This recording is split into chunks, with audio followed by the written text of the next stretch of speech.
This is my sweet lifestyle. இன்னைக்கு என்ன video பார்க்க போறோம்னு பாத்தீங்கன்னா நான் கிச்சன் வந்து டீப் க்ளீன் பண்ணியிருந்தேன். அந்த வீடியோ தான் உங்களோட ஷேர் பண்ணலாம்னு இருக்கேன்.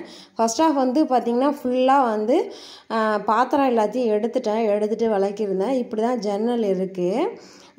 நெக்ஸ்ட் வந்து கிச்சன் டூர் வீடியோ போடுறேன். இப்போதைக்கு வந்து எப்படி க்ளீன் பண்றேன் அப்படிங்கிற வீடியோ தான் உங்களோட ஷேர் பண்ணியிருக்கேன். இந்த ஃபுல்லாக வந்து தட்டெல்லாம் இருந்துச்சு, நிறைய பாத்திரம் இருந்துச்சு. பாதி பாத்திரத்தை வந்து எடுத்து வைக்கலான்னு சொல்லிட்டு அட்டைப்பட்டியில் எடுத்து வச்சுருந்தேன். பார்த்திங்கன்னா இப்படி தான் இருக்குது. தேவையில்லாத பாத்திரங்கள்லாம் எல்லாத்தையும் இப்படி தான் எடுத்து வச்சுருக்கேன். தேவையில்லாத பாத்திரங்க எல்லாத்தையும் வந்து அட்டைப்பட்டியில் எடுத்து வச்சதுக்கப்புறம் மிச்ச பாத்திரங்க எல்லாமே இப்படி தான் இருக்குது. இப்படி தான் ஓவரால் கிச்சன் இதுக்கு முன்னாடி இருந்துச்சு. கரப்பாப்பூச்சிலாம் அதிகமாக வரனால வந்து இப்போ வந்து கிச்சனை வந்து டீப் க்ளீன் பண்ணுறேன். இப்படி தான் வச்சுருந்தேன்.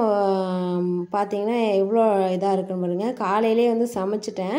ஏன்னா நம்ம சமையல் வேலையும் பார்த்துக்கிட்டு கிச்சனுக்கு சுத்தம் பண்ணுற வேலையும் பார்க்க முடியாதுங்கிறனால காலையிலே என்ன பண்ணிட்டேன், சமைச்சிட்டு சாதம்லாம் வடித்து வச்சுட்டேன். பார்த்திங்கன்னா இவ்வளோ பாத்திரம் இருக்குது. இன்னும் மேலெல்லாம் பார்த்திங்கன்னா ஃபுல்லாக எண்ணெய் வடிஞ்சு கிட்டத்தட்ட ஆயில் அதிகமாக யூஸ் பண்ணுறதுனால என்னன்னு தெரியல, அதிகம் ஆயில் படிஞ்ச மாதிரி இருக்குது. டப்பாவுமே வந்து அவ்வளோ ஆயில் இருந்துச்சு. அதெல்லாம் ஊற போட்டு வளர்க்குற மாதிரி தான் இருந்துச்சு. ஃபஸ்ட்டு வந்து எல்லாத்தையும் மேலே உள்ள டப்பா எடுத்து எல்லாத்தையும் கீழே எடுத்து வச்சுட்டு ஒரு ஈர துணியை வச்சு ஃபுல்லாக தொடச்சிட்டேன். அதுக்கப்புறம் பார்த்திங்கன்னா நார்மல் துணியை வச்சு நல்லா தொடச்சிட்டேன். பார்த்திங்கன்னா மேலெல்லாம் அவ்வளோ டஸ்ட் இருந்துச்சு. ஏதோ கூடு கட்ட மாதிரியே குட்டி குட்டியாக இருந்துச்சு. ஏற்கனவே இப்படி தான் ஷீட்டெல்லாம் போட்டு வச்சுருந்தேன்.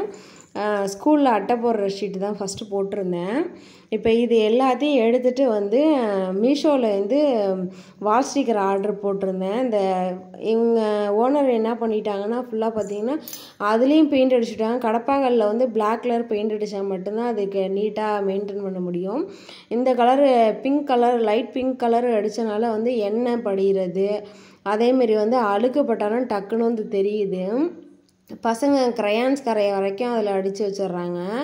ஃபுல்லாக வந்து தொடச்சிட்டு அதுக்கப்புறம் வால் ஸ்டிக்கர் போடலான்னு தான் ரொம்ப நாள் கிச்சன் டீப் க்ளீன் பண்ணவே இல்லை. பட் இப்போ பண்ணலான்னு சொல்லிட்டு தான் பண்ணியிருக்கேன். பார்த்திங்கன்னா கீழே ஒரு சைடு செல்ஃபில் வந்து அந்த இதை ஒட்டிட்டேன். அது பத்தலை அப்படிங்கிறதுக்காக மறுபடியும் ஆர்டர் போட்டிருந்தேன். ஆர்டர் போட்டிருந்தது வந்துருந்துச்சு. அதுக்கப்புறம் வந்து ஒட்டிட்டேன். ரொம்ப ஹெவியாக சாப்பாடு செய்ய முடியாதுங்கிறதுக்காக என்ன பண்ணிட்டேன்னா உருளைக்கிழங்கு வறுத்துட்டு தயிர் சாதம் தான் பண்ணியிருந்தேன். அப்போ தான் வந்து நமக்கும் ஃப்ரீயாக இருக்கும். இது வந்து மதியத்துக்கும் யூஸ் பண்ணிக்கலாம், மார்னிங்க்கும் யூஸ் பண்ணிக்கலாம்னு சொல்லிட்டு எல்லா பாத்திரத்தையும் வந்து இந்த ரூமில் தான் எடுத்து வச்சுருந்தேன். பழைய பாத்திரங்கள் எல்லாத்தையும் சரி விளக்கிட்டு எல்லா பாத்திரத்தையும் விளக்கிடலாம் அப்படின்னு சொல்லிட்டு தான் இந்த ரூமில் எடுத்து வச்சுருந்தேன். விளக்குறதுக்கு பாதி பாத்திரம் வந்து கொல்லையில் போட்டுட்டேன். பார்த்திங்கன்னா ஃபுல்லாக வந்து இதெல்லாம் வந்து கிராசரி ஐட்டம் வச்சுருந்த பாக்ஸு ஃபுல்லாக வந்து எல்லாத்தையும் ஊற போட்டிருந்தேன். இது வந்து நான் மறுநாள் தான் விளக்கியிருந்தேன். பார்த்திங்கன்னா அவ்வளோ எண்ணெய் கரை இருந்துச்சு, போகவே இல்லை. விளக்கி பார்த்துட்டு அப்புறம் எடுத்துட்டேன். ஃபுல்லாக வந்து கிச்சனே வந்து காலி பண்ணியாச்சு. எல்லா பாத்திரத்தையும் ஒன்று விடாமல் எடுத்தாச்சு. இதில் அரிசி ட்ரம்மு மட்டும்தான் எடுக்கவே இல்லை. ஏன்னா அரிசி அதில் ஃபுல்லாக இருக்குங்கிறனால இப்போ தான் கொட்டியிருந்தேன், தூக்க முடியாதுங்கிறதுக்காக அரிசி ட்ரம்மு மட்டும் எடுக்கலை. இந்த செல்ஃப்லலாம் என்ன ஆயிடுச்சுன்னா வந்து எறும்பு வந்து அதிகமாக வர ஆரம்பிச்சிருச்சு. கிராசரி இருக்கனால வந்து ஃபுல்லாக வந்து எறும்பு தான் வச்சுருந்துச்சு. சரி எறும்பு சாக் பீஸ் போட்டு எல்லாத்தையும் இது பண்ணியிருந்தேன். அதேமாரி ஷிங்கெல்லாம் வந்து உப்பு கரை பிடிச்ச மாதிரி இருந்துச்சு. ஆயில் பீஸுக்கு அதிகமாக இருந்துச்சு. சரின்னு சொல்லிட்டு ஒரு ஸ்க்ரப்பர் வந்து புதுசாக ஒரு ஸ்க்ரப்பர் வாங்கியிருந்தேன். ஃபஸ்ட்டு வந்து தண்ணியை விட்டு எல்லாத்தையும் வந்து ஒரு அலசிக்கிட்டேன். அப்போ தான் வந்து எண்ணெய் பிசுக்கு இருந்துச்சுன்னா வந்து ஊறிட்டு ஒரு 10 நிமிஷம் கழித்து நம்ம நல்லா தேய்ச்சிக்கலாம். ஃபஸ்ட்டு வந்து தண்ணி ஊற்றினதுக்கப்புறம் அதுக்கப்புறம் வந்து சோப்பை வச்சு நல்லா தேய்ச்சி எடுத்துட்டேன். ஃபஸ்ட்டு தேய்ச்சதுக்கே பார்த்திங்கன்னா இரும்புனார் எப்படி இருக்குன்னு பார்த்திங்களா, வெறும் ஆயில் பீஸுக்கு தான், ஃபுல்லாக ஆயில் தான் அதிகமாக இருந்துச்சு. இதில் என்ன பண்ணிட்டேன்னா ஃபஸ்ட்டு நாள் ஒரு வேலையும் அடுத்த நாள் ஒரு வேலையும் பார்த்துருந்தா டயர்ட் ஆகாமல் இருந்திருக்கும். இது வந்து எல்லா வேலையும் வந்து தொடர்ந்து செஞ்சனால என்ன ஆயிடுச்சுன்னா என்னால் தேய்க்கவே முடியல. அந்தளவுக்கு வந்து அவ்வளோ ஆயில் பீஸுக்கு ஆயில் இருந்துச்சு. ஸ்க்ரப்பரே வந்து கிழிஞ்ச மாதிரி ஆயிடுச்சு. அந்தளவுக்கு வந்து தேய்ச்சிட்டு எடுத்தால் இவ்வளோ ஆயில் அதிகமாக இருந்துச்சு. அதுக்கப்புறம் பார்த்திங்கன்னா இவங்க கவுண்டர் டாப்பில் என்ன பண்ணிட்டாங்கன்னா வந்து வாட்டம் சரியாக வைக்காமல் தண்ணி எல்லாமே அந்த சைடு போகிற மாதிரி ஆயிட்டு. அதனால் அதுக்கு ஒரு நாளி ஆகிடுச்சி. எல்லா தண்ணியும் வந்து கீழே ஸ்ப்ரெட் ஆகிடுச்சி. அதுக்கப்புறம் ஒரு வழியாக தொடச்சி எடுத்ததுக்கப்புறம் கிராசரிலாம் ரொம்ப நாள் ஸ்டோர் பண்ணுறது எல்லாத்தையுமே வந்து ஒரு வாட்டி வெயிலில் காய வச்சுட்டேன். பார்த்திங்கன்னா வெயிலில் காய வச்சு நல்ல வேளை இப்போலாம் வந்து மழை காலமாக இருக்குது. மழை வந்து அதிகமாக பெய்யுது. இது நல்லா வெயில் அடித்தப்போ எல்லாத்தையும் வந்து நான் காய வச்சு எடுத்து வச்சுட்டேன். பொட்டுக்கள் எல்லாம் கொஞ்சம் வாட வந்த மாதிரி இருந்துச்சு. ஒரு அலசிட்டு அதுக்கப்புறம் காய வச்சுருந்தேன். இப்போ அதேமாரி கடலப்பருப்பு இதுமாரி ஹோல்சேலாக வாங்குறது எல்லாமே வந்து ஒரு வாட்டி வறுத்துட்டு தான் எடுத்து வச்சுருந்தேன். இருந்தாலும் வந்து ஒரு வாட்டி காய வச்சுக்கலாம் அப்படின்னு சொல்லிட்டு தான் எல்லாத்தையும் காய வச்சுக்கிட்டு இருந்தேன்.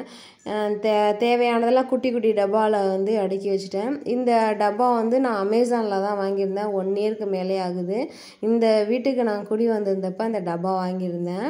பார்த்திங்கன்னா 1 இயர்கிட்டே நல்லா உழைக்கிது, நல்ல தரமாகவும் இருக்குது. ஒரு வழியாக வந்து ஒவ்வொன்றத்தான் எடுத்து வச்சுட்டேன். பார்த்திங்கன்னா கிராசரி வந்து நிறையா இருந்துச்சு. இதையும் எடுத்து வைக்க முடியல. அந்த அளவுக்கு வந்து டயர்டாயிடுச்சு. நான் வந்து ஒவ்வொரு மாதமும் எல்லா பொருளையும் சேர்த்து வாங்க மாட்டேன். எந்த மாதம் எந்த பொருள் தேவையோ அதை மட்டும்தான் வாங்குவேன். ஒரு வாட்டி வந்து கடலப்பருப்பு 1/2 கிலோ வாங்குவேன். அது ஒரு 3 மாதத்துக்கிட்டேயே யூஸ் பண்ணிப்பேன். அதை மாதிரி தான் யூஸ் பண்ணிகிட்ருக்கேன்.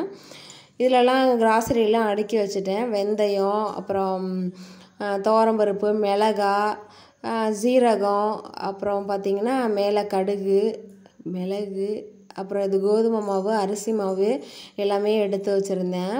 பார்த்திங்கன்னா கருவடகம் வந்து நான் இதில் ஃபஸ்ட்டு நான் போட்டிருந்தேன் வெயில் அடிக்கும் போது. அதையே ஸ்டோர் பண்ணி வச்சுருக்கேன். மிளகாய் அதிகமாக இருந்ததுனால வந்து இன்னொரு டப்பாவில் போட்டிருக்கேன். பிரியாணி அரிசியும் இருந்துச்சு. இது வந்து பிரியாணி மசாலா பாக்ஸு.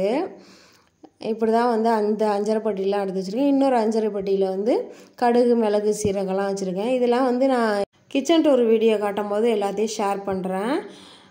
எல்லாத்தையும் இப்படி தான் அடுக்கி வச்சுருக்கேன். இப்போதைக்கு இப்படி தான் இருக்குது. பார்த்திங்கன்னா ஜீனிலாம் அவ்வளோ எறும்பு. எல்லாத்தையும் க்ளீன் பண்ணி தான் எடுத்து வைக்கணும். இது நாட்டு சக்கரை.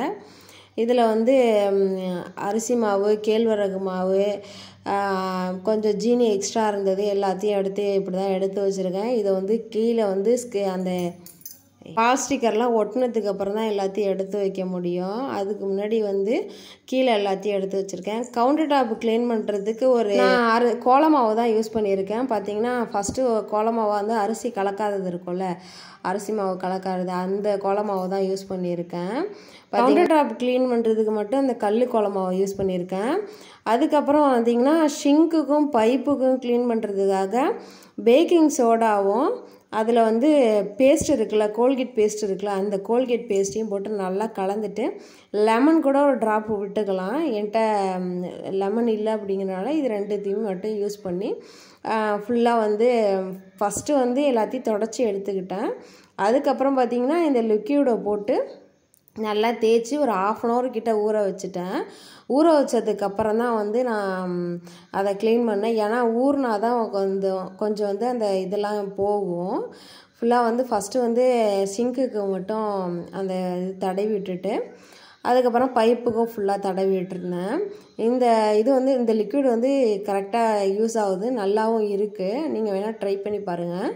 நான் இந்த மாரி பேஸ்ட்டு தான் ரெடி பண்ணி தான் ஷிங்க்கு க்ளீன் பண்ணிகிட்டு இருக்கேன் இது வரைக்கும்.